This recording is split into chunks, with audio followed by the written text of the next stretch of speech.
Price எல்லாம் கர்த்தருடைய பரிசுத்த நாமத்துக்கு மகிமை உண்டாவதாக. நம் ஆண்டவரை மகிமைப்படுத்துவோம். ஆசீர்வதிக்கப்பட்ட இந்த 6 நாளை அந்த தேவனை ஸ்தோத்தரிப்போம். கண்களை மூடி தேவனை நோக்கினார். பரிசுத்தமுள்ள எங்கள் நல்ல பல்லவ தகப்பனே, ஆசீர்வதிக்கப்பட்ட இந்த 6 நாளின் காலை வேலைக்காக நாங்கள் நன்றி செலுத்துகிறோம். தேவ பிள்ளைகளாக, விசுவாச ஜனமாக, உம்முடையவர்களாக ஆண்டவரே எங்களது இருப்பிடங்களில் உடைய பரிசுத்த பிரசன்னத்தை உணர்ந்தவர்களாக உண்மை துதித்து ஆராதித்து மகிமைப்படுத்த இந்த வேலை தந்திரே உங்களுக்கு ஸ்தோத்திரம் ஸ்தோத்திரம் ஸ்தோத்திரம் ஸ்தோத்திரம் ஐயா. இப்பொழுதும் உடைய சமூகத்திலிருந்து பிரசன்னத்தை நீங்கள் கட்டளையிடும்படிக்கு ஜெபிக்கிறோம் ஐயா. உங்களோடு கூட தயவாய் பேசும் அன்பான நமது திருவார்த்தை அருளி செய்யும். தம்மோடு இடைப்படத்தக்கதாக வாஞ்சையோடு கூட காத்திருக்கிற நமது பிள்ளைகள் ஒவ்வொருவரோடு கூட அன்பாய் கத்தர் பேசும். ஒரு நடுவில் கத்தர் அசைவாடு ஒவ்வொருவரோடு கூட பேசுவீராக. ஒவ்வொருவரையும் தேற்றி திடப்படுத்தி உற்சாகப்படுத்தி விசுவாச ஜீவியத்தில் நிலைப்படுத்துவீராக. அவருடைய ஏக்கமும் எதிர்பார்ப்பும் நிறைவேறத்தக்கதாக அவருடைய பரிசுத்த வல்லமையை கர்த்தர் கட்டளையிடுவீராக. நாங்கள் எங்களை முழுவதும் தாழ்த்தி மகிமையை வெளிப்பட காத்திருக்கிறோம். ஒரு வார்த்தையை மகிமைப்படுத்துவீராக. அடிமையை மறைத்தொழும் நீரே உயர்ந்திருப்பீராக. முழுவதும் தாழ்த்தி கருத்தில் கொடுக்கிறோம். இயேசு இரட்சகரின் நாமத்தில் ஜெபிக்கிறோம் நல்ல தகப்பனே, ஆமென். அல்லேலூயா. இந்த ஆசீர்வதிக்கப்பட்ட 6 நாளிலே நாம் கர்த்தருடைய வார்த்தையை நாம் சிறிது நேரம் தியானித்து நாம் ஜெபிக்க போகிறோம். இந்த நாட்கள் எப்படிப்பட்டதாக இருக்கிறது என்பதை நாம் எல்லாரும் அறிந்திருக்கிறோம்.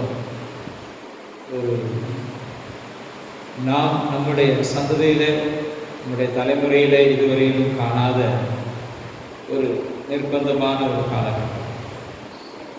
வரலாற்றில் இதற்கு முன்னதாக சில காலங்களிலே இப்படிப்பட்ட கடுமையான சூழ்நிலைகள் இருந்தது உண்டு என்று சரித்திரம் சொல்லுகிறது. ஆனால் இந்த நாட்களிலே உலகம் முழுவதும் சகல தேசங்களிலும் தேவனால் உண்டான பயங்கரம் என்று சொல்லத்தக்கதாக பெருந்தொற்று என்று அழைக்கப்படுகிற பேண்டமிக் என்று மருத்துவர்கள் குறிப்பிடுகிற பெரும் கொள்ளை நோய் பரவி அதன் நிமித்தமாக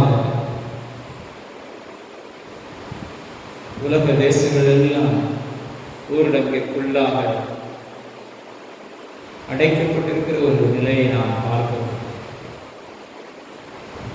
ஒவ்வொருவருடைய ஜீவாதாரமான காரியங்கள் கூட செயல்படுத்தக்கூடாதபடிக்கு வேலைகள், தொழில்கள் எல்லாம் முடக்கப்பட வேண்டிய ஒரு நிர்பந்தமான ஒரு சூழ்நிலை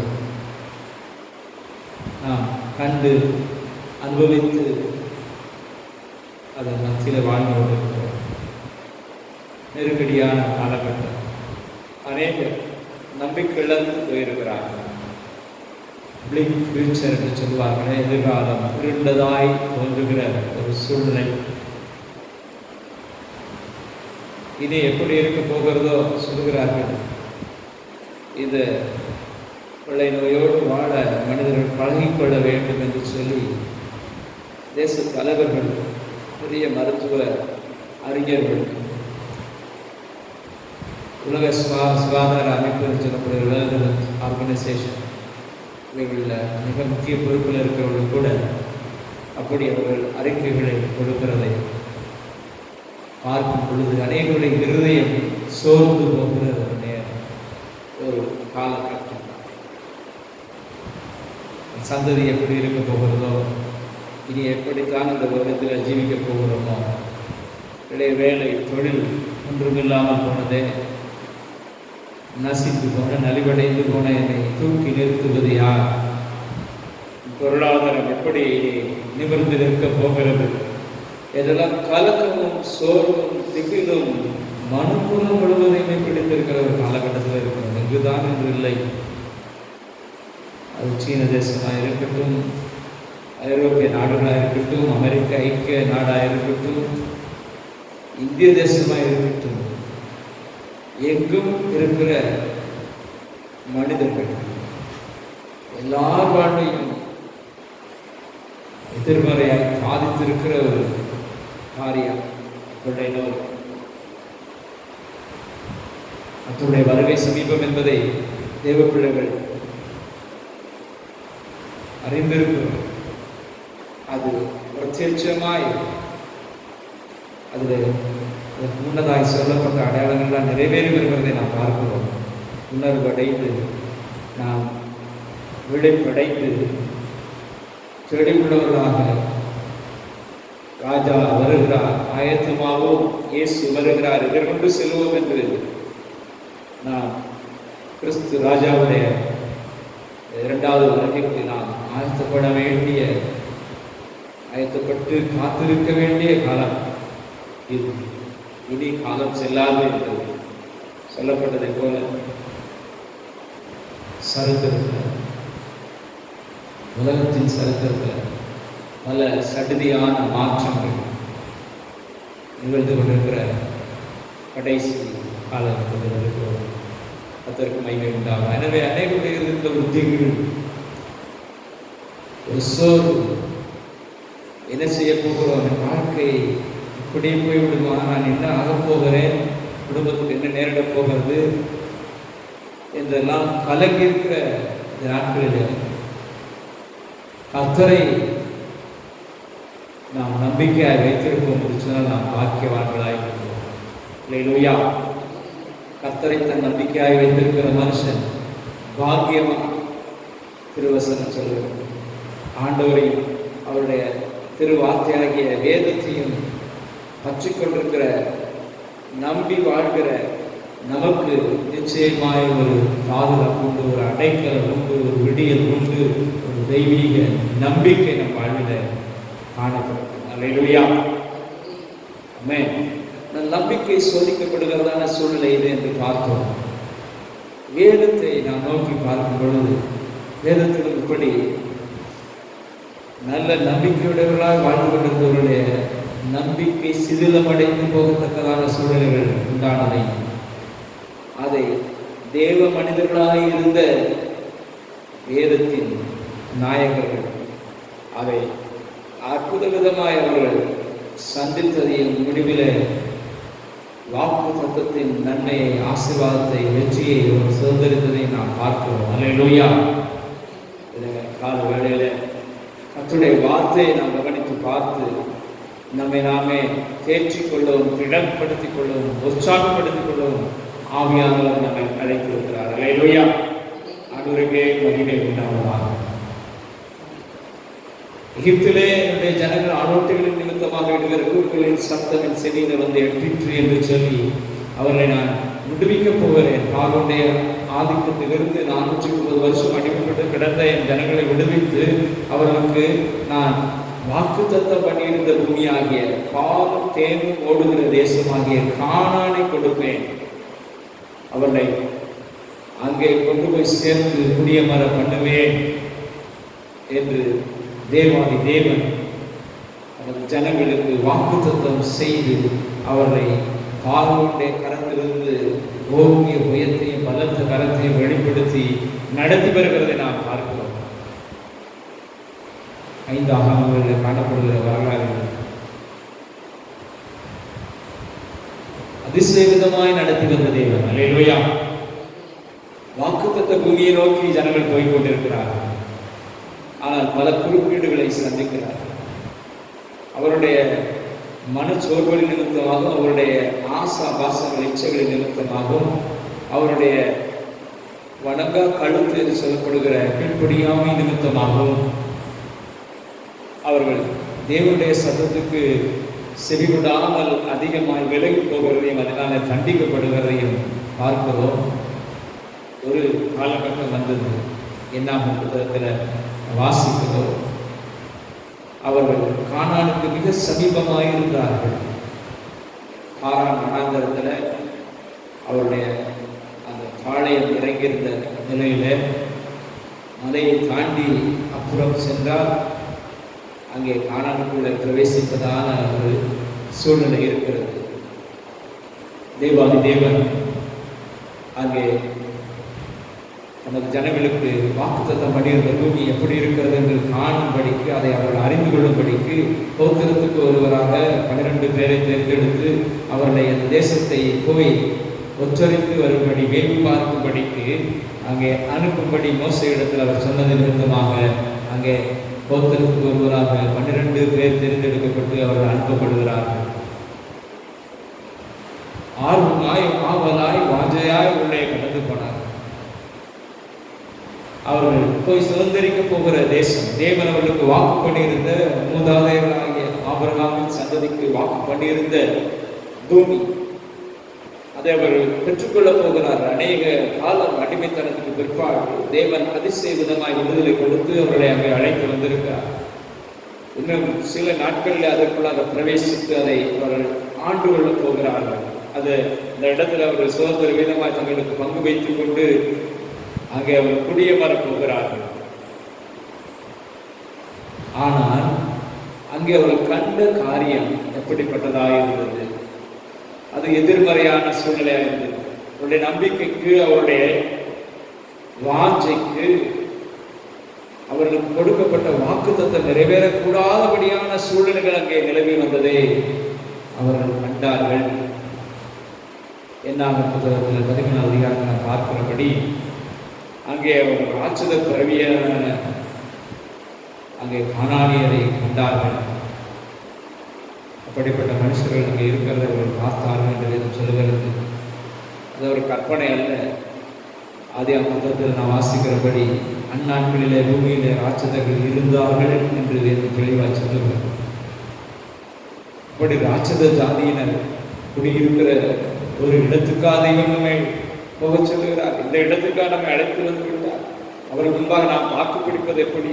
அவருடைய திடம் என்ன, அவருடைய உருவம் என்ன, அவர்கள் முரட்டு ஆசாமிகளாக இருக்கிறார்களே, அவர்கள் எவ்வளவு பலசாலிகளாக பயங்கரமானவர்களாக இருக்கிறார்கள், அவருடைய பட்டணங்கள் எவ்வளவு மகாபரிய அரணிப்பாக இருக்கிறது. நாம் எப்படி இவரிடத்தில் போரிட்டு இவர்களை மேற்கொண்டு இந்த இடத்தை சுதந்திரித்துக் கொள்ள முடியும் என்று அவர்களுக்கு வெகு பார்க்க போனவர்களே அதிகமானோருக்கு ஒரு கலக்கம் உண்டானது. அது அவர்களுக்குள்ள ஒரு மனச்சோர்வினை ஏற்படுத்தினது.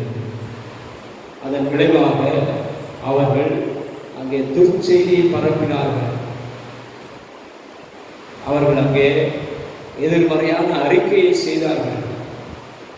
எனக்கு அன்பானவர்களே, சூழ்நிலைகள் மாறினாலும் வாக்கு தத்தம் செய்தவர் அதை நிறைவேற்ற வல்லவராயிருக்கிறார். அல்லேலூயா.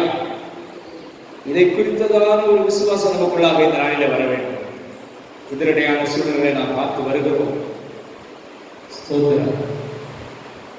இப்படியே போய்கொண்டிருந்தால் இனி என்ன ஆகுது என்று சொல்லி கலக்கமடைய வேண்டிய நிலைமை. இனி எப்படி என்னுடைய தொழிலை நான் ஆரம்பித்தது போல ஆரம்பித்து செய்ய வேண்டுமே என்று சொல்லி இருதயம் படபடப்படைகிற நிலைமை. வேலை இழந்து விட்டேனே, என் வாழ்வுக்கு இனி என்ன ஆதாரம் இருக்கிறது? கஷ்டப்பட்டு தேடின வேலை இன்றைக்கு இல்லை என்று ஆகிவிட்டது. அநேக இடங்கள் இல்லையா, அநேக தொழில்கள் ஸ்தம்பித்திருக்கின்றன.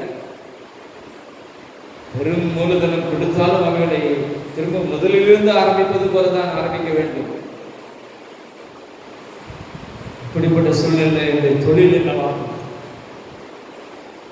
ஏராளமான கோடிகளிலே நான் கடன் வாங்கி வைத்திருக்கிறேன். அதை நான் எப்படி திருப்பி செலுத்த போகிறேன்?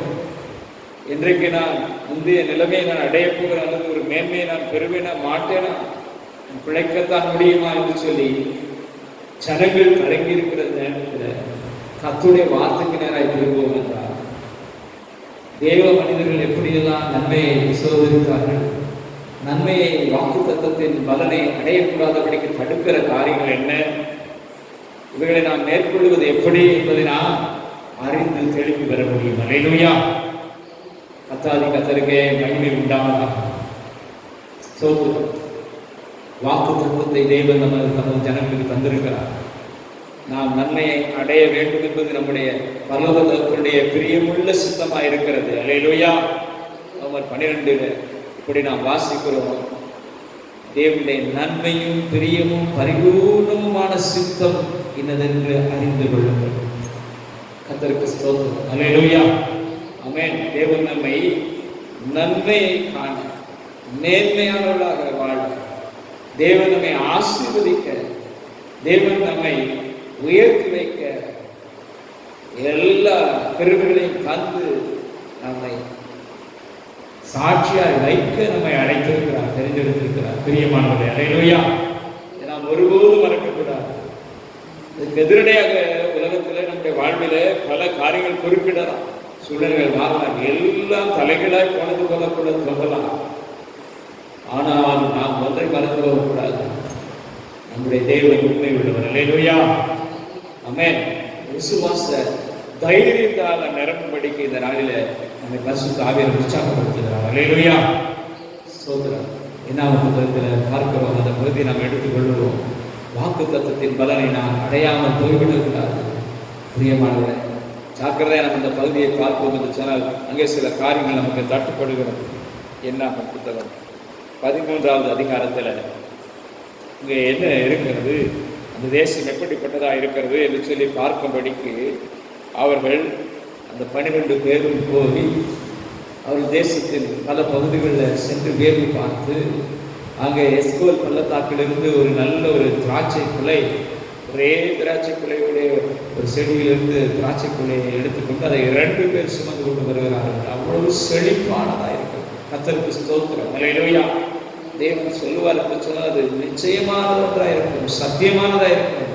சொன்னார், பாலும் தேனும் ஓடுகிற தேசம். மோசே சொல்லுகிற அந்த நல்ல தேசம். அல்லேலூயா. ஆமென்.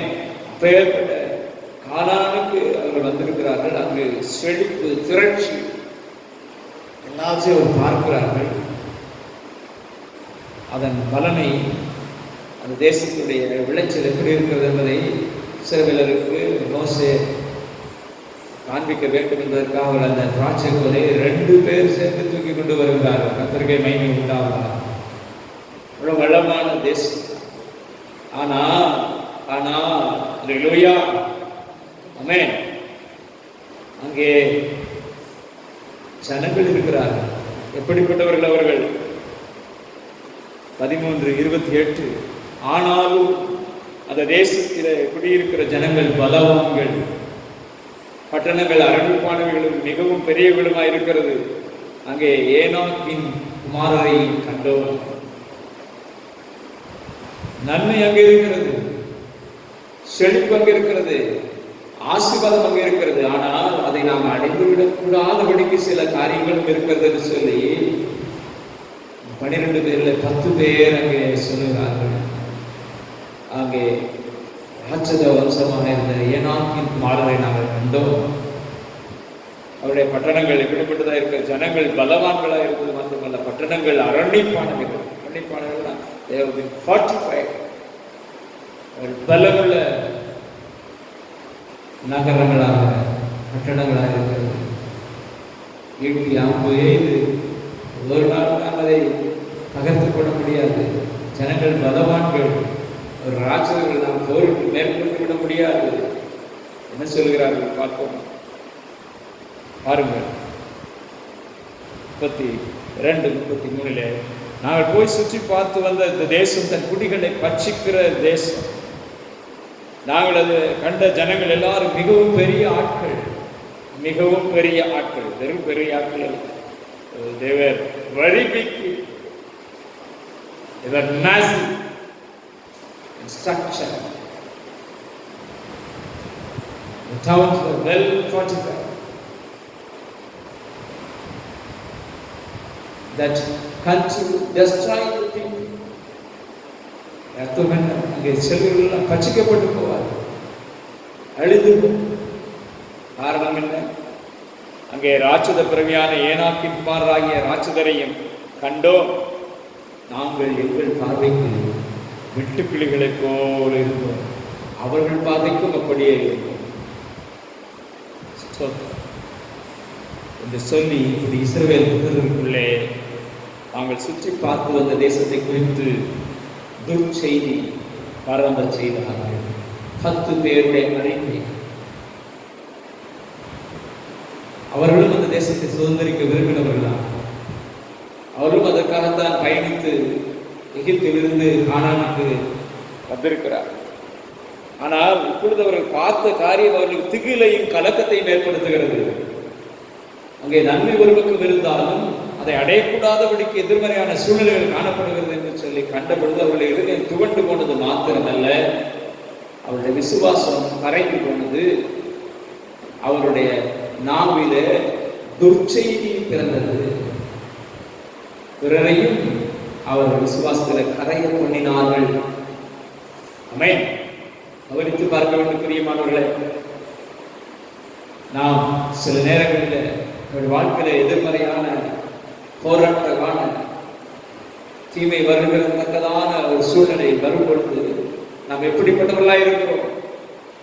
நம்முடைய நாவில எப்படிப்பட்டதான வார்த்தைகள் வருகிறது?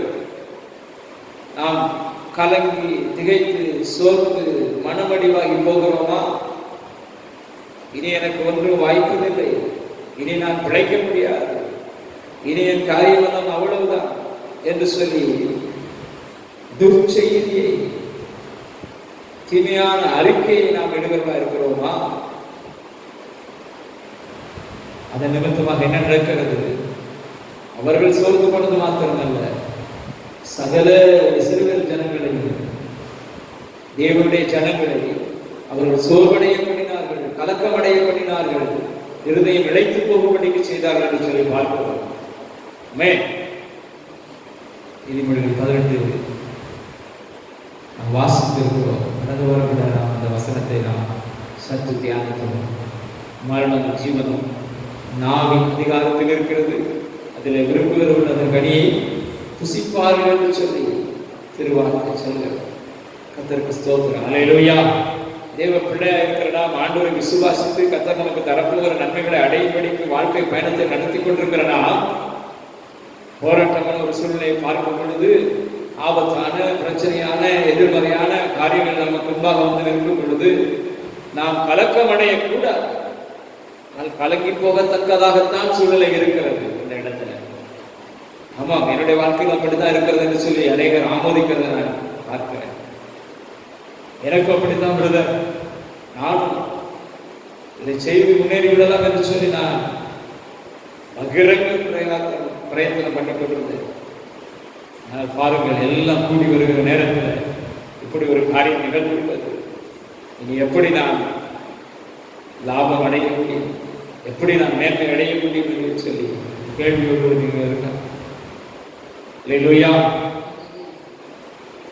வாழ்க்கையில லட்சியமான ஒரு காரியத்தை அடையும்படிக்கு நான் பிரயாசப்பட்டு வாய்க்கு போகும் நேரத்தில் இப்படி கை நழுவி போய்விட்டதே என்று சொல்லி நீங்கள் கலங்கி போன ஒரு நிலையில கூட இருக்கலாம். ஆனால் பிரியமானவர்களே, வசனத்தை உற்று நோக்கும்படிக்கு நம்மை தேவன் அழைக்கிறார். அல்லேலூயா. நான் இது போன்ற சூழ்நிலைகளை மனக்குழப்பங்களுக்கு விடுதலை அடையவும், தெளிவுள்ளவர்களாக மாறும், விசுவாச ஆவியினால பலமுள்ளவர்களாக மாறி ஜெயத்தை சுதந்திரிக்கத்தக்கதாகவே வேதத்தின் சரித்திரம் நமக்கு எழுதி கொடுக்கப்பட்டிருக்கிறது. தேவாதி தேவன் சொல்கிறார், வேதத்தின் மகத்துவங்களை நான் உங்களுக்கு எழுதி கொடுத்தேன். அல்லேலூயா. நமக்கு அவைகளை தேவன் எழுதி கொடுத்தது நோக்கம் என்ன? நாம் இந்த காரியங்கள் நிமித்தமாக கற்று தெளிவடைந்து நாம் மனோதிடமுள்ளவர்களாக, விசுவாசமுள்ளவர்களாக, ஜெயமுள்ளவர்களாக நாம் மாற வேண்டும் என்பதற்காக. அல்லேலூயா. கர்த்தருக்கு மகிமை உண்டாவதாக. சூழ்நிலையில துர்ச்செய்தியை பரப்புகிற 10 பேர் இருந்தார்கள்.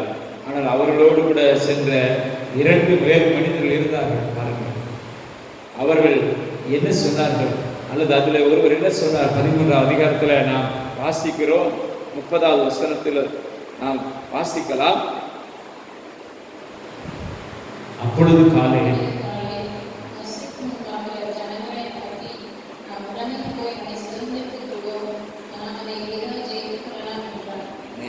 அடுத்தபடியாக தொடர்ந்து 14வது அதிகாரத்தில் நாம் வாசிக்கலாம். 7, 8 2 வசனங்களை வாசிங்க.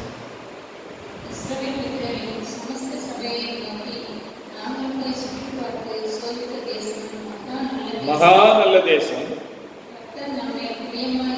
கர்த்தர் நம்மை பிரியமாயிருந்தார், அந்த தேசத்திலே நம்மை கொண்டு போய் பாலும் தேனும் ஓடுகிற அந்த தேசத்தை நமக்கு கொடுப்பார். அல்லேலூயா. ஆமென்.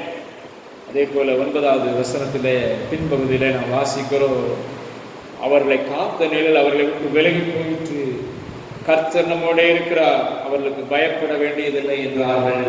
அல்லேலூயா. காலேப், யோசுவா, 2 பேரை குறித்து இந்த பகுதியில் நாம் அதிகமாக வாசிக்க முடிகிறது. எப்பவுமே குமாரனாகிய அங்கே காலேப், நூனின் குமாரனாகிய யோசுவா, இந்த 2 பேரும் 12 பேரோடு கூட சேர்ந்து 12 பேராக போய் வேவு பார்த்து வந்த ஜனங்களில் இருவர். 10 பேர் தேசத்தில் காணப்பட்ட போராட்டமான சூழ்நிலைகள், பயங்கரமான சூழ்நிலைகளை குறித்து அவர்கள் அறிக்கையிடுகிறார்கள். அவர்களுக்கு அவர்கள் மேலே நம்பிக்கை இல்லாமல் போயிற்று. அவர்கள் தங்களை குறித்து என்ன எண்ணிக்கொண்டார்கள் என்று சொல்லி அவர்கள் சொல்லுகிறார்கள். நான் வாசிக்கிறோம்,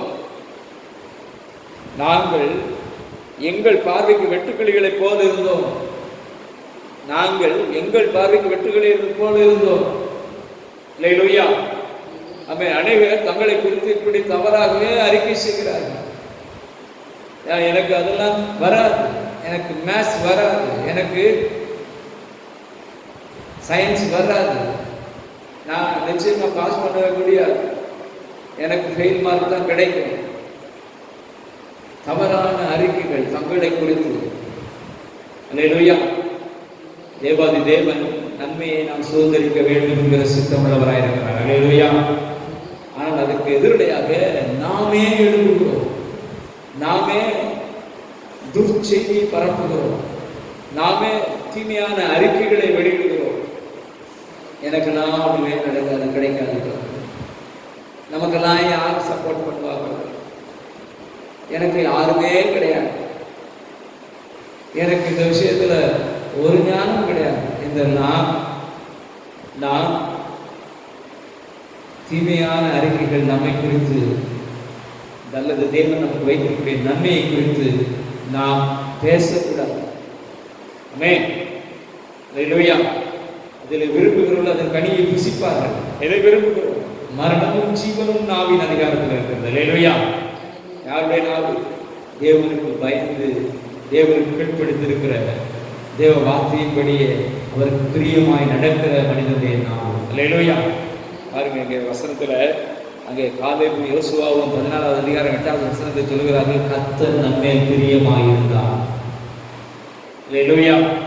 அது வெற்று அறிக்கை அல்ல, அது ஏதோ அவர்கள் கண்மூடித்தனமாய் வைத்த ஒரு குறிப்பிட்ட நம்பிக்கை அல்ல. அவர்கள் மெய்யாய் தெய்வ பயம் உள்ளவர்களாக தேவன் தங்கள் மேல் பிரியப்படும்படிக்கு ஜீவிக்கிறவர்களாக இருந்தபடியினாலே அவர்கள் அதை தைரியமாய் அறிக்கையிடுகிறார்கள். கர்த்தர் மேல் பிரியமாய் இருக்கிறார் என்று சொல்லி ஏற்கனவே காலேப் சொல்கிறார், நாம் போய் அந்த நல்ல தேசத்தை சுதந்திரித்துக் கொள்ளலாம். அல்லேலூயா. கர்த்தர் அதை நமக்கு கொடுப்பார், கர்த்தர் அதை நமக்கு கொடுப்பார். மிக தெளிவாய் சொல்கிறார் பாருங்க, பாலும் தேன் ஓடுகிற அந்த தேசத்தை நமக்கு கொடுப்பார். அவர்கள் பார்த்த அதே ஏனாக்கின் புத்திரரை இவர்களும் பார்த்திருந்தார்கள். அவர்கள் கண்ட அதே அர்ப்பணிப்பான பட்டணங்களின் வழியை இவர்களும் கடந்து போயிருந்தார்கள். அங்க இருந்த எதிர்மறையான சூழ்நிலை எல்லாம் அவர்களுக்கு நன்கு தெரியும். ஆனால் இவர்கள் எல்லாவற்றின் மேலும் அவருடைய சிந்தையை வைக்காதபடிக்கு வாக்கு தத்தம் பண்ணின தேவன் மேல தன்னுடைய சிந்தையை வைத்தார்கள். அல்லேலூயா. இவரே ஆக்கியோ அதை இப்படியா எழுதுகிறார். இவரே நிருபத்தில் நாம் வாசிக்கிறோம் 10வது அதிகாரத்தில். அல்லேலூயா. ஆமென். அதை எடுத்துக்கொள்வோம். இவரே 10வது அதிகாரம் வசனம் 23.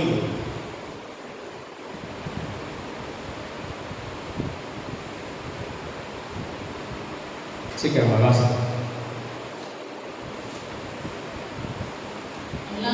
அல்லாமல் நம்முடைய நம்பிக்கையை அறிக்கையிடுகிறதில் அசைவில்லாமல் உறுதியாயிருக்க கடவோம். வாக்குத்தத்தம் பண்ணினவர் உண்மையுள்ளவராயிருக்கிறாரே. தலையில வச்சிருவோமா? அல்லேலூயா. கர்த்தருக்கே மகிமை உண்டாவதாக. நமக்கு வாக்குத்தத்தம் பண்ணின தெய்வம் உண்மையுள்ளவராயிருக்கிறார். அவர் உண்மையுள்ளவராயிருக்கிறாரே. எனவே நம்முடைய நம்பிக்கையை நாம் அறிக்கையிடுகிறதுல அசைவில்லாமல் இருக்கும், அசைவில்லாமல் உறுதியாக இருக்கிறோம். அல்லேலூயா. ஆமென். சூழ்நிலை மாறலாம், நம்பினோர் கைவிடலாம், ஆதரவாயிருந்தோர் எதிர்த்து வரலாம். மலை போல் நம்பி இருந்த காரியங்கள் எல்லாம் ஒன்றுமில்லாமல் உருக்குலைந்து போனதை போல இருக்கலாம். மருத்துவர்கள் கைவிட்டு விடலாம். ஆமென். நண்பர்களே உங்களுக்கு எதிரிகளாக மாறி போகலாம். ஆனால் கர்த்தர் நித்திய கண்மலையாயிருக்கிறார். அல்லேலூயா. ஆமென். நம்பத்தக்க தெய்வம் அவர். அல்லேலூயா. ஆமென். நம்முடைய நம்பிக்கையை அறிக்கையிடுகிறது அசைவில்லாமல் உறுதியாக இருக்க கடவுள். அல்லேலூயா. ஆமென். என்ன அர்த்தம்? நம்முடைய விசுவாசம் உறுதியா இருக்க வேண்டும், நிலைத்திருக்கிற விசுவாசமா இருக்க வேண்டும். சூழ்நிலையை பார்த்தல்ல விசுவாசம். ஆமென். நன்கு தெரிந்த சம்பவம். பேதுரு இயேசு கிறிஸ்து கடலின் மேல் நடக்கிறதை பார்க்கிறார். அவருக்குள்ள ஒரு வாஞ்சை பெருகிறது. என் தெய்வம், என் அருள்நாதர், என் மேய்ப்பர், என் போதகர் இந்த அற்புதத்தை செய்கிறார் என்றால் நானும் கூட தண்ணீர் மேல் நடக்க முடியும் அல்லவா? உத்தரவு கேட்டு பெற்றுக் கொடுக்கிறார். நடந்து வா என்று அருள்நாதர் சொல்கிறார். கடலின் மேல் எழுந்து இறங்கி அவர் நடக்கிறார். நடந்து கொண்டிருக்கிறதை படகில் இருந்த மற்ற சிலர்லாம் கண்கள் விழிப்பெதுங்க பார்த்து கொண்டிருக்கிறார். What is happening here? என்ன நடக்கிறது? இப்படிப்பட்ட ஒரு அற்புதமா? பேதுரு, நம்ம பேதுருவா? இயேசு நடக்கிறார். சரி, பேதுருவா? பேதுரு கடல் மேல தண்ணீர் மேல நடக்கிறார். அல்லேலூயா. நடந்து கொண்டிருந்த பேதுரு விசுவாசத்தில் உறுதியாக இருந்தார். எதுவரைக்கும்? அலையை காண்கிற வரைக்கும். காற்று கொந்தளித்து கடல் அதிகமாய் தோங்கி வருகிறதை கண்ட பொழுது நினைக்கிறேன், பெரிய அலை வந்து தண்ணீர் உயர்ந்து வந்த பொழுது அவர் கண்களுக்கு முன்பாக பார்த்து கொண்டிருந்த இயேசு அங்கே அந்த அலையினாலே மறைக்கப்பட்டு போனபடியினால் அவர் முன்பாக பிரம்மாண்டமான அந்த தண்ணீர் ஸ்தம்பம் பேரலை எழுதி வருவதை பார்த்த உடனே பேதுரு விசுவாசத்தை கைவிட்டு அவருக்கு இருந்த ஒரே விசுவாசம் இயேசுவை நோக்கி போய்கொண்டிருக்கிறார். அவர் எனக்கு புகலிடம், அவர் எனக்கு அரண், அவர் எனக்கு பாதுகாப்பு, அவர் இருக்கிறபடியினாலே என்றுதான் அவர் நம்பிக்கொண்டார். ஆனால் இயேசு காணாததைப் போல, மறைந்து போனதைப் போல அங்கே ஒரு சூழ்நிலை உருவான உடனே தண்ணீரை கண்டு அந்த கடல் கொந்தளிக்கிறதை கண்டு அவர் அமிழ்ந்து தொடங்கினார் என்று சொல்லி நாம் வாசிக்கிறோம். இதற்கே மகிமை, ஸ்தோத்திரம். அல்லேலூயா. சூழ்நிலை எதிரடையாக இருப்பதினாலே மனம் கலங்காதபடிக்கு ஒரு அசையாத ஒரு விசுவாசம் நம்மள இருக்க வேண்டும். அல்லேலூயா. ஆமென். தரிசனமாய் பார்த்த காலேபும் யோசுவாவும் அங்கே அறிக்கையிடுகிறார்கள். என்ன சொல்லுகிறார்கள்? நல்ல தேசத்தை நாம் போய் சுதந்திரித்துக் கொள்ளலாம், கர்த்தர் அதை நமக்கு தருவார். அல்லேலூயா. நல்லறிக்கப்படுகிறார், தொடர்ந்து நல்லறிக்கப்படுகிறார்கள். அது தேவனுக்கு பிரியமாயிருந்தது என்பதை நாம் அறிய வேண்டும். பிரியமானவர்களே, இந்த வாயில விசுவாச அறிக்கை உண்டாக வேண்டும். அது சூழ்நிலை மோசமாக இருக்கும் பொழுது வெளிப்பட வேண்டும். சூழ்நிலை எதிராக இருக்கும் பொழுது நாம் விசுவாசத்தை பேச வேண்டும். கர்த்தருக்கு மகிமை உண்டாகும்படிக்கு, நாம் நன்மையை சுதந்திரிக்கும்படிக்கு நாம் அப்படி விசுவாசத்தை வெளிப்படுத்தி நாம் பேசும் பொழுது தேவன் அதை ஆமென் என்று அங்கீகரிக்கிறவராக இருக்கிறார். அல்லேலூயா. சூழ்நிலை அல்ல, சூழ்நிலையின் மேல் ஜெயத்தை கொடுக்கிற தெய்வத்தை நாம் நோக்கி பார்க்க வேண்டும். அல்லேலூயா. ஆமென். தொழில்கள் நசித்து போயிருப்பது உண்மைதான்.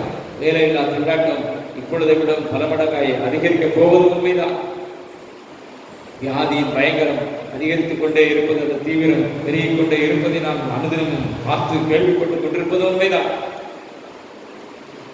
அறிஞர்கள், பண்டிதர்கள், விஞ்ஞானிகள் எல்லாரும், மருத்துவர்கள் எல்லாரும் இந்த பயங்கரமான வியாதி விலகியிருங்கள், தனித்திருங்கள் என்று சொல்வதெல்லாம் உண்மைதான். தேசத்தில் காணப்படுகிற சூழ்நிலைகள் எல்லாம் நம்முடைய நம்பிக்கைக்கு ஏதுமில்லாமல் இருப்பது உண்மைதான். ஆனால் சர்வவல்லமையுள்ள தேவன் உண்மையுள்ளவராயிருக்கிறாரே, வாக்குத்தத்தம் பண்ணினவர் உண்மையுள்ளவராயிருக்கிறாரே. அல்லேலூயா. Truthful God. அல்லேலூயா. ஆமென். உண்மையுள்ள தேவனை நாம் பெற்றிருக்கிறோம். கர்த்தரை தெய்வமாக கொண்ட ஜனம் பாக்கியம் உள்ளது. அல்லேலூயா. சந்தோஷமாக மடக்கிவிட வேண்டிய நாம் நம்முடைய சூழ்நிலையை பார்த்து மருகிக் கொண்டிருக்க கூடாது, முணங்கிக் கொண்டிருக்க கூடாது, பயந்து புலம்பிக் கொண்டிருக்க கூடாது. நல்லறிக்கை செய்கிறவர்களாக இருக்க வேண்டும். கர்த்தருக்கு பிரியமானவர்களே, வாக்கு தத்தத்தை பெற்றுக்கொள்வது என்பது நம்முடைய விசுவாசத்தின் அளவை பொறுத்ததாக இருக்கிறது. நாம் எந்த அளவுக்கு விசுவாசிக்க முடிகிறது, அந்த அளவுக்கு மேலான ஆசீர்வாதங்களை நாம் பெற்றுக்கொள்கிறோம். யோபு பக்தர் சொல்கிறார், அவர் என்னை சோதித்த பின்பு நான் பொன்னாக விளங்குகிறேன். யோபு சொன்னது மாத்திரமல்ல, யோபை குறித்து பேசுகிற யாக்கோபு புதிய ஏற்பாட்டு பக்தர் அப்போஸ்தலன் எழுதுகிறார், அவன் உத்தமன் என்று விளங்கின பின்பு யாக்கோபு 1ஆவது அதிகாரத்தில் வாசிக்கிறோம், சோதனையை சகிக்கிற மனுஷன் பாக்கியவான், உத்தமன் என்று விளங்கின பின்பு தேவன் தம்முடையவர்களுக்கு அருளும் கிரீடத்தை பெற்றுக் கொள்வான். அல்லேலூயா. ஆமென். அல்லேலூயா. நமக்கு ஒரு கிரீடம் வைக்கப்பட்டிருக்கிறது. வாக்குத்தத்தத்தின் மேன்மை ஆசீர்வாதத்தை நாம் சுதந்திரிக்க போகிறோம். இடையில காணப்படுகிற காரியங்கள் நம்மை கலக்கமடைய செய்ய நாம் ஒருபோதும் அனுமதிக்க கூடாது.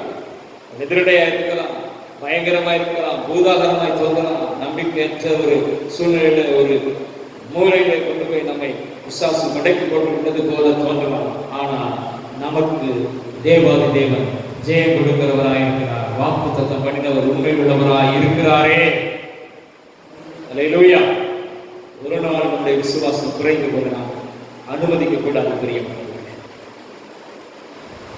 காலேப் யோசுவாவை இப்படி பேசினார்கள். என்ன காரியம்?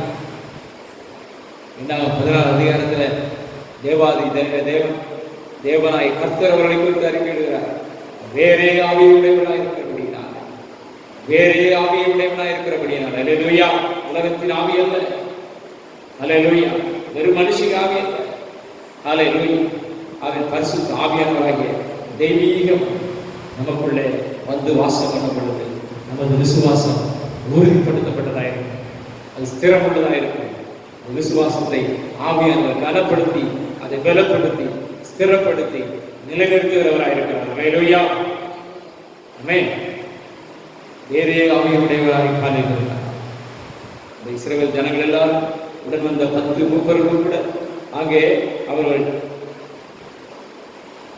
அவிசுவாச ஆவியுடையவராக இருக்கிறார். காலேப் விசுவாச ஆவியினால் நிரம்பியிருந்தார். யோசுவா விசுவாச ஆவியினால் நிரம்பியிருந்தார். அல்லேலூயா. ஆமென். அது நிமித்தமாக அவர்கள் தேவனை சார்ந்து கொண்டார்கள். தேவன் தங்களுக்கு வாக்குத்தத்தம் பண்ணினதை அவர்கள் அங்கே அறிக்கையிட்டார்கள். அவர்கள் தேசத்தை சுதந்திரித்தார்கள். தேவாதி தேவனுக்கு சொல்கிறார், 20 வயதுக்கு மேற்பட்டவர்களாய் இஸ்ரவேல் புத்திரர்களை காணப்படுகிற எல்லா ஜனங்களிலும் காலேப் யோசுவா தவிர வேறொருவரும் இதற்குள்ள வாக்குத்தத்தம் பண்ணப்பட்ட பூமிக்குள்ளே பிரவேசிப்பது. அல்லேலூயா. தேவனை பிரியப்படுத்துகிற காரியம் எது என்பதை கண்டுகொண்டோமா? வெறும் கிறிஸ்தவர்களாக இருக்க பிரயோஜனம் இல்லை. அத்தனை பேர் அங்கே இஸ்ரவேலர் தான், தேவனுடைய ஜனங்கள் தான். எல்லாரையும் தேவன் அங்கே காணலுக்குள்ளே சேர்க்கத்தான் விரும்பினார். ஆனால் அவர்களுக்கு தகுதி இழந்து போனார்கள்.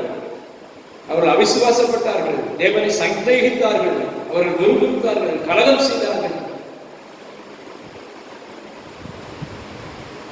ஆனால் விசுவாச ஆவியினால் நிரம்பி இருந்தவர்கள் அங்கே நல்லறிக்கை செய்து ஜெயம் பெற்றார்கள். தேசத்தை சுதந்திரித்தார்கள், தேசத்தை பங்கிட்டு கொடுத்தார்கள், தேசத்தின் மேன்மையானவற்றை பெற்றுக் கொண்டார்கள். அல்லேலூயா. கர்த்தருக்கு மகிமை உண்டாவதாக.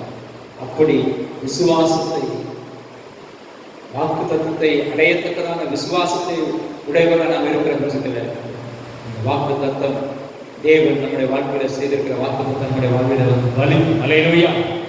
எல்லா வாக்கு தத்தங்களும் மேன்மையான வாக்கு தத்தத்தை தேவன் நம்முடைய பிள்ளைகளுக்கு தந்திருக்கிறார். 1 நாம் அதை வாசிக்கிறோம். நித்திய ஜீவனை அளிப்பேன் என்பதை அவர் நமக்கு தந்த வாக்கு தத்தம். அல்லேலூயா. இதை பார்க்கலும் மேலான வாக்கு தத்துவம் ஒன்றும் கிடையாது. நித்திய ஜீவனையே தருவேன் என்று சொல்லியிருக்கிறார்.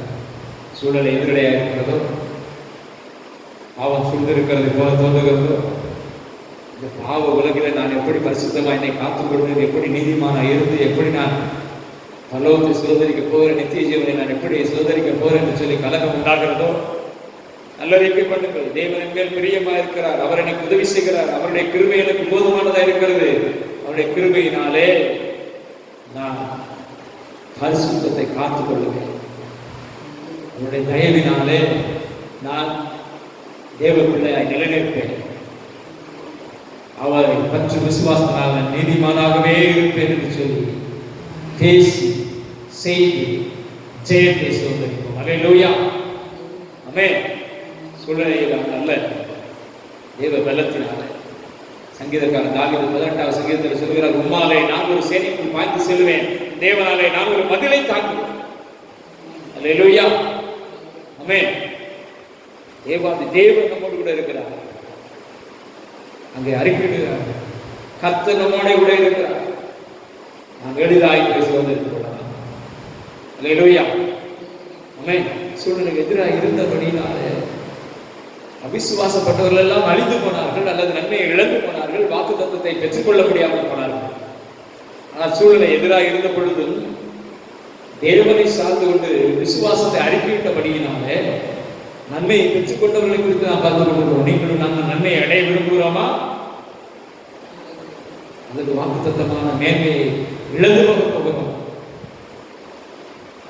அது நம்முடைய விசுவாச உறுதியை குறித்து ரோமர்கள் நிருபத்தில் பவுல் அப்போஸ்தலர் அங்கே விசுவாசத்தின் தகப்பனாக ஆபிரகாமை குறித்து சற்று டீட்டெயிலாக எழுதுகிறார். விசுவாசம் எப்படிப்பட்டதாக இருந்தது, ஆபிரகாமுக்குள்ளே காணப்பட்ட விசுவாசம் எப்படிப்பட்டதாக இருந்தது என்று சொல்லி அங்கே அவர் சொல்லுகிறது. நாம் ரோமர் 4வது அதிகாரத்தில் நாம் வாசிக்க முடிகிறது. அதை நாம் வாசித்து சுருக்கமாக தியானித்து நாம் முடிக்க போகிறோம்.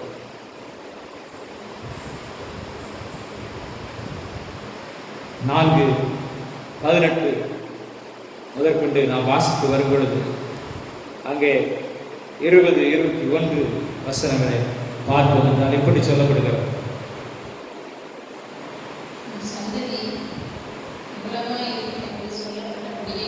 20-21 தேவனுடைய வாக்குத்தத்தத்தை குறித்து அவன் அவிசுவாசமாய் சந்தேகப்படாமல் தேவன் வாக்குத்தத்தம் பண்ணினதை நிறைவேற்ற வல்லவராய் இருக்கிறார் என்று முழு நிச்சயமாய் நம்பி தேவனை மகிமைப்படுத்தி விசுவாசத்தின் வல்லவன்.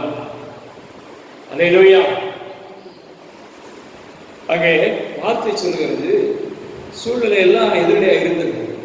ஆபிரகாமுக்கு சாதகமாய் ஒன்றுமே இருக்கவில்லை.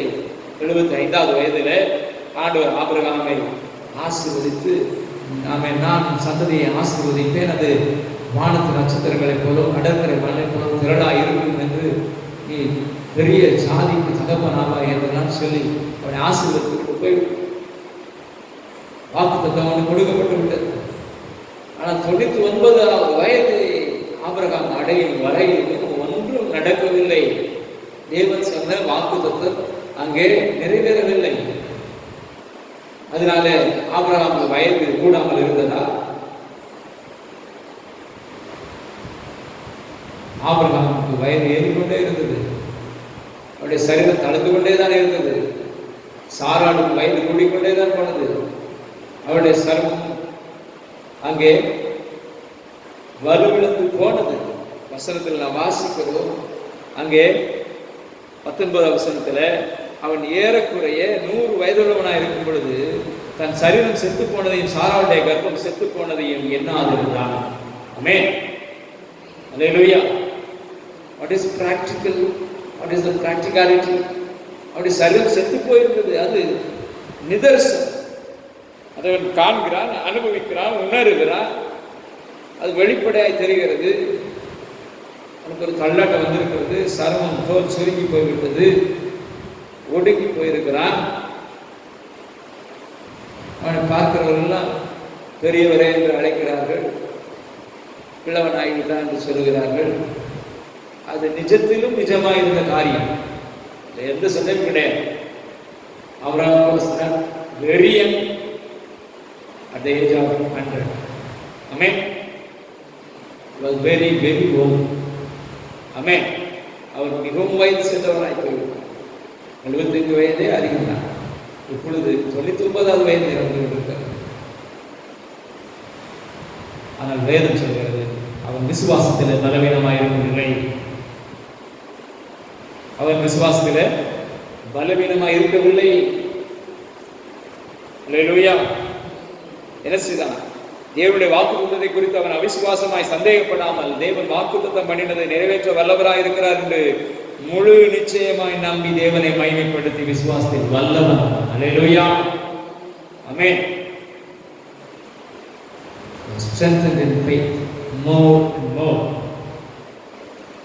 இன்னும் அதிகமாய் அவன் விசுவாசத்தில் பெருகினான். அவனுடைய விசுவாசம் அதிகரித்தது. அவன் விசுவாசத்தில் பலவீனமாக இருக்கவில்லை என்று சொல்லி அவனுடைய விசுவாசம் எப்படிப்பட்டதாக இருக்கிறது?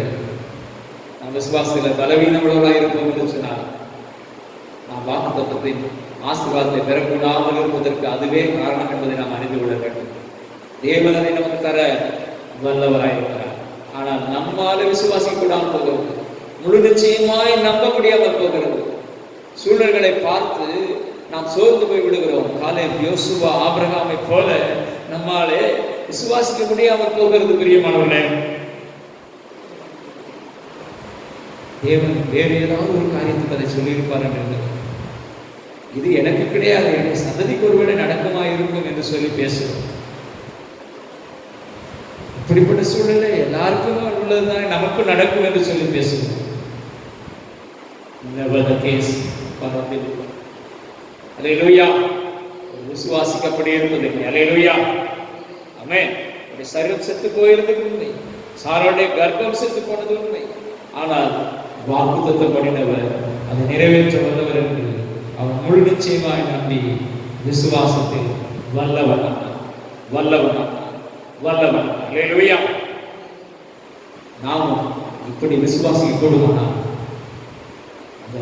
ஆபிரகாமை போல விசுவாசியின் தகப்பனாகிய ஆபிரகாமை போல விசுவாசிக்க கூடுமானால்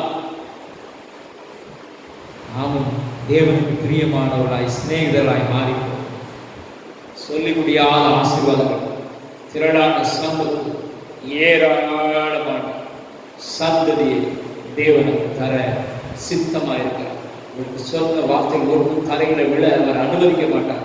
Provided you have got the faith, reinforce faith upon Father God. Hallelujah. உங்களுக்குள்ளாக தேவாதி தேவனுடைய வாக்குத்தத்தத்தை குறித்து அசைக்க முடியாத நம்பிக்கை இருக்கும் என்று சொன்னார். இப்படி நம்பக்கூடுகிறவர்களாக நீங்கள் இருப்பீர்கள் என்று சொன்னார். அப்படிப்பட்ட மேன்மையான வாக்குத்தத்தத்தின் பலன்களை நாம் சுதந்திரிக்கிறவர்களாக இருப்போம் என்கிற எந்த சந்தேகமும் இல்லை. அல்லேலூயா. காத்திருப்பு கடினமானது, சூழ்நிலை எதிராய்த்தான் இருக்கிறது.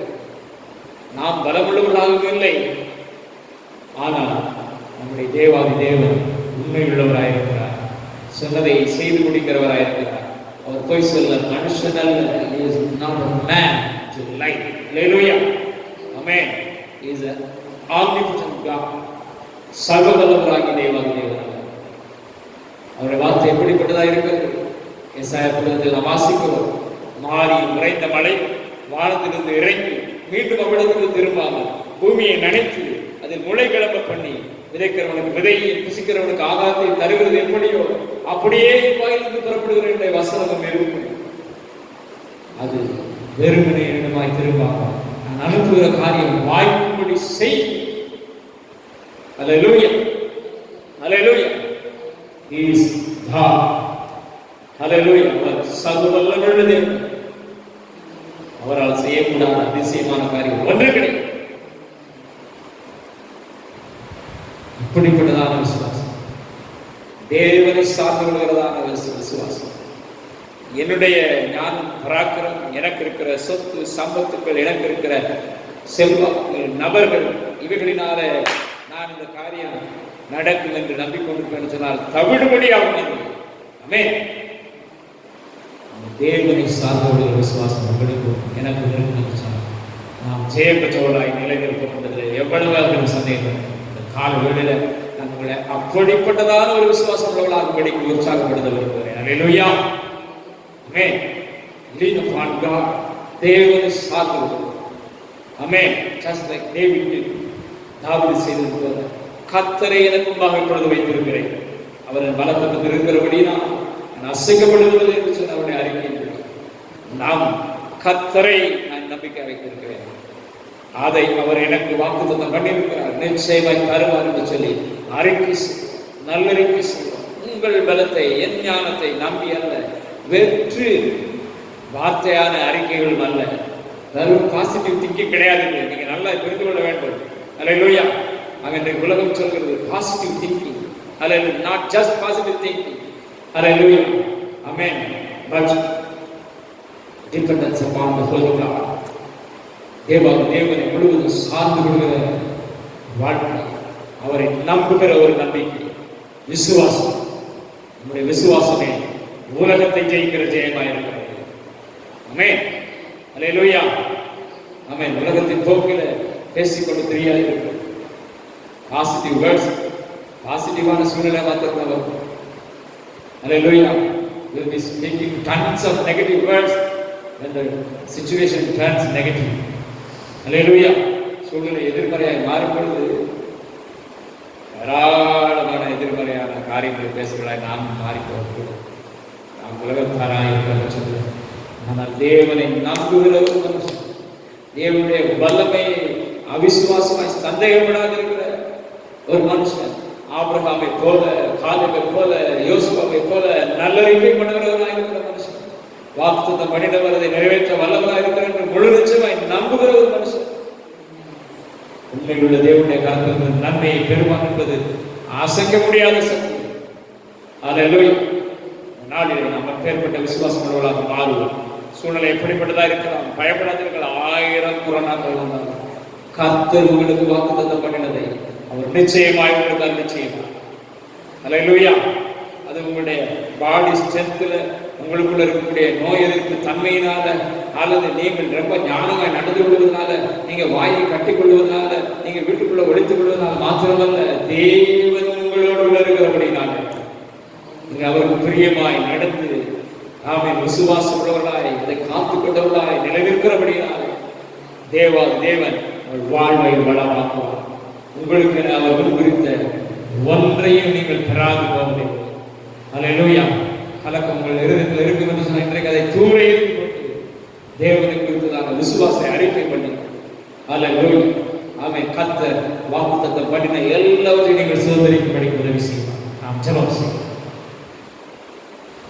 நன்றி செலுத்துகிறோம். பல்லவு தகப்பனே, நமக்கு கோடான ஸ்தோத்திரம். இந்த கால வேளையில் நம்முடைய பிரசன்னத்தின் எங்கள் மத்தியில் கட்டளையிடுவதற்காக ஸ்தோத்திரம். ஹல்லேலூயா. இந்த வார்த்தையை தியானித்துக் கொண்டிருக்கிறேன். ஹல்லேலூயா. என்னோடு கூட சேர்ந்து இந்த வசனத்தை ஆண்டவரே ஸ்தோத்திரம் ஆழங்களுக்குள்ள சேர்ந்து ஹல்லேலூயா நான் அப்படிப்பட்ட விசுவாசம் உள்ளவனாக மாற வேண்டும் தகப்பனே என்று சொல்லி இப்பொழுது மன்றாடி கொண்டிருக்கிற அந்த பிள்ளை ஒவ்வொருவரையும் கர்த்தர் நம்முடைய அளவில்லாத விசுவாசத்தால் நிரப்புகிறார். விசுவாசத்தை துவக்குகிறவர், அதை ஆமென் முடிக்கிறவராகிய கர்த்தராகிய இயேசு கிறிஸ்து ஹல்லேலூயா நமது பிள்ளைகள் நமது நாமத்தின் பேர் வைத்திருக்கக்கூடிய விசுவாசத்தை பலப்படுத்துகிறார். ஹல்லேலூயா. ஹல்லேலூயா. ஹல்லேலூயா. ஹல்லேலூயா. ஆமென். ஹல்லேலூயா. எப்பேற்பட்ட சூழ்நிலையில் கலங்காது இருக்கும்படிக்கு தைரிய ஆவியுள்ளவர்களாக, விசுவாசத்தை கொண்டு ஜெயமெடுக்கிறவர்களாக, நன்மையை சுதந்திரிக்கிறவர்களாக, மேன்மையை பெற்றுக்கொள்ளத்தக்கதாக கர்த்தருடைய ஒவ்வொரு வாக்குத்தத்தத்தையும் தங்கள் வாழ்வில் ஆமென் நிதர்சனமாய் பெற்றுக்கொள்ளத்தக்கதாக நாடுகள் விசுவாசம் பலப்படும். நல்லறிக்கை நாவில உண்டாகட்டும். பொறுமையோடு கூட இருந்து அந்த சோதனையை சகித்து ஆமென் தேவன் வைத்திருக்கக்கூடிய ஜெயத்தை சோதனைக்கு மாட்டவர் பிள்ளைகள் ஒவ்வொருவரையும் இப்பொழுது அப்படி ஆசீர்வதிக்கிறக்காய் ஸ்தோத்திரம். தங்களது இல்லங்களில் முன்பாக ஆண்டவரே ஸ்தோத்திரம் மன்றாடி கொண்டிருக்கிற ஆமென் ஒருமனப்பட்டவர்களாய் இதை நோக்கி பார்த்து கொண்டிருக்கிற ஒவ்வொரு ஜீவன் பிரகாசம் அடைவதாக எதிர்காலத்தை குறித்திருக்கக்கூடிய எல்லா பயங்களும் கலக்கங்களும் இயேசுவின் நாமத்தில் நீங்குவதாக.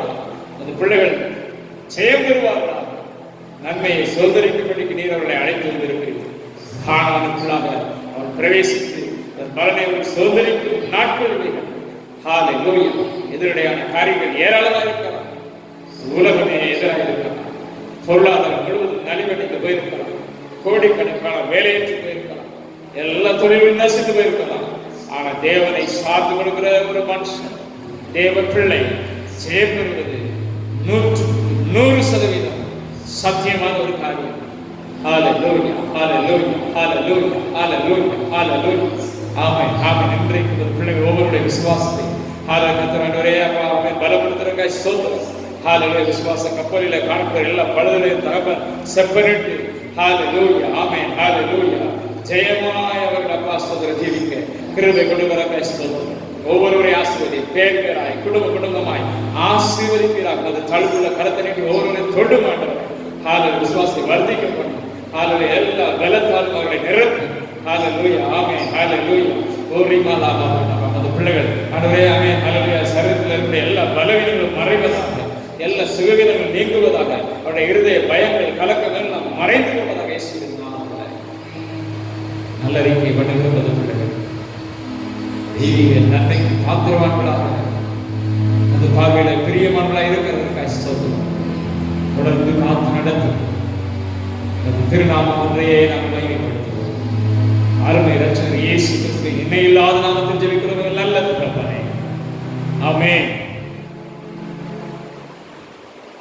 ஆண்டவராகிய இயேசு கிறிஸ்துவின் கிருபையும் பிதாவாகிய தேவனுடைய அன்பும் பரிசுத்த ஆவியுடைய ஐக்கியமும் பாதுகாவலும் வழிநடத்தும் தெய்வீக சமாதானம் நம் அனைவரோடு உடனிருந்து ஆசீர்வதித்து நடத்துவதாக. ஆமென்.